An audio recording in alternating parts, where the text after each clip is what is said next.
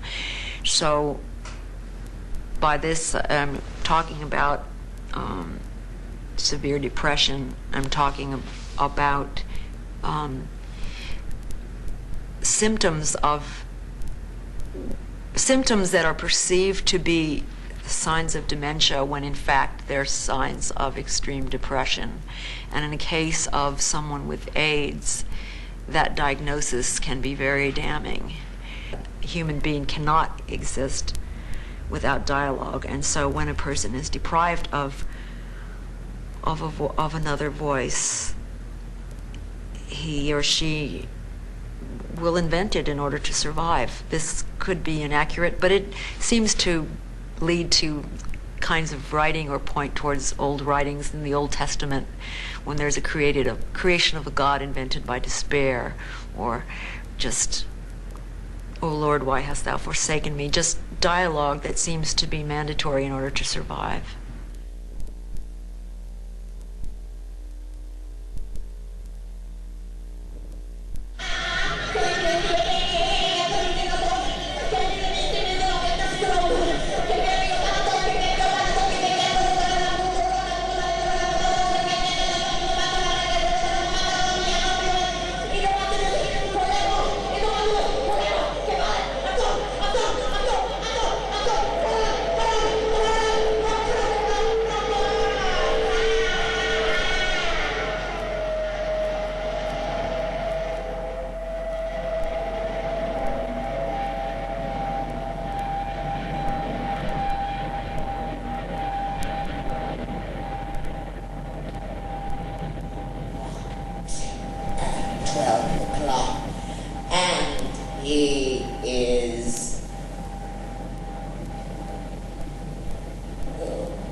away. 1, 2, 12 o'clock. He is on. What is mine? And she went there. What is mine? 1, 2, 12 o'clock. Till she isn't and go away. 1, 2. And what is my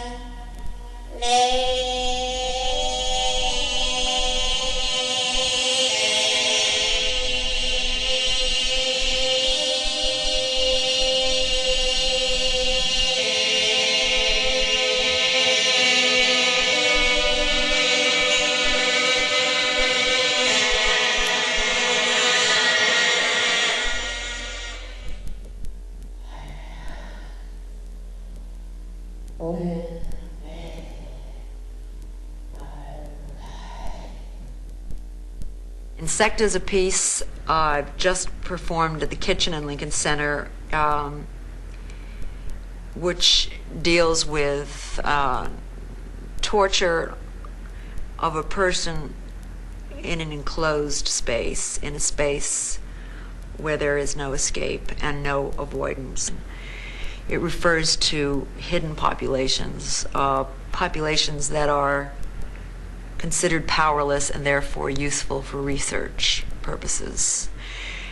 And so by this I refer to populations, let's say, historically in Willowbrook, in which people were told that admission only if you are willing to participate in research experiments, i.e. hepatitis experiments, which were not terminated until a lot of people died, Tuskegee syphilis experiments, theories about chemical biological warfare that have taken place in Baltimore, Maryland for many years, and references to 1974 ratification of a treaty saying that there would be no more aggressive CBW, but there would continue to be defensive chemical biological warfare, which of course amounts to the same thing.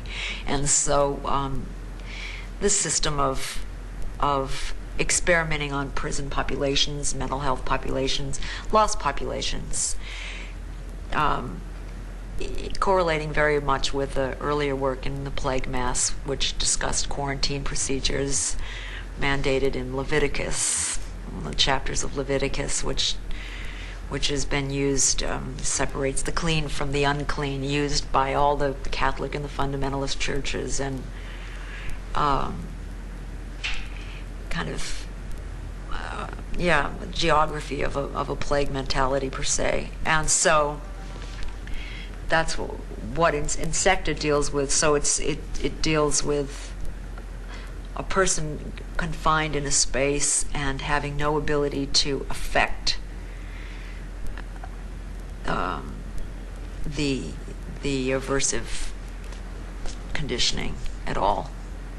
They have pictures of, obviously, of monkeys in cages who when they receive shock and pain, bite on some kind of rubber board or something, until when they bite on the rubber board they receive another shock, and so they end up biting on their hand, and then pretty soon they begin to kill themselves one way or another, or if not by biting themselves to death, by becoming completely catatonic. And so that's something that is common about Vena cava and Insecta, is a kind of behavior that is the most dangerous.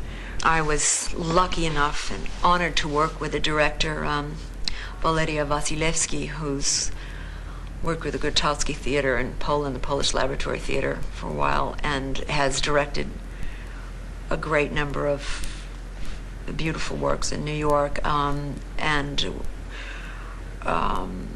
With her, I conceived of the piece a while ago to take place, several months ago, to take place in a cage that that was somewhat, in her description, like a dog run, and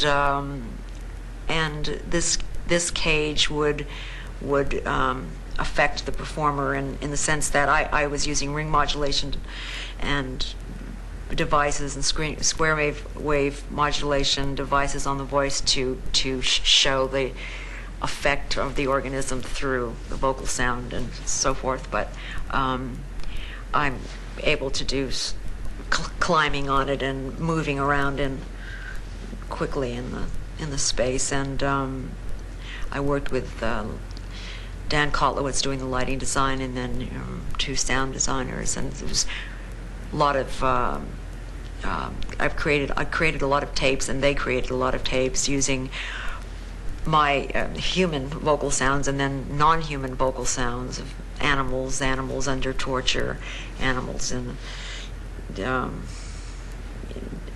different states of execution, different industrial sounds, variety of sounds that I created in the studio, and we recorded and then sampled, and then an extreme array of live signal processing, and then the texts that I wrote most of the text myself, but also incorporated elements from Psalms 30 and 35 from the Old Testament. There's a liturgical quality to my own writing as well, which is probably the beneficiary of working with these Old Testament texts for a long time, and also the poetry of Baudelaire, Tristan Corbière, and there's the very liturgical quality to those kinds of works that interest me, and my music, I think, is the correct medium for that type of text. And so I'm writing, curiously enough, more and more these days, probably because the hearing and the writing have met as the voice was trained to sing what I heard. So with any craft, I suppose it works that way.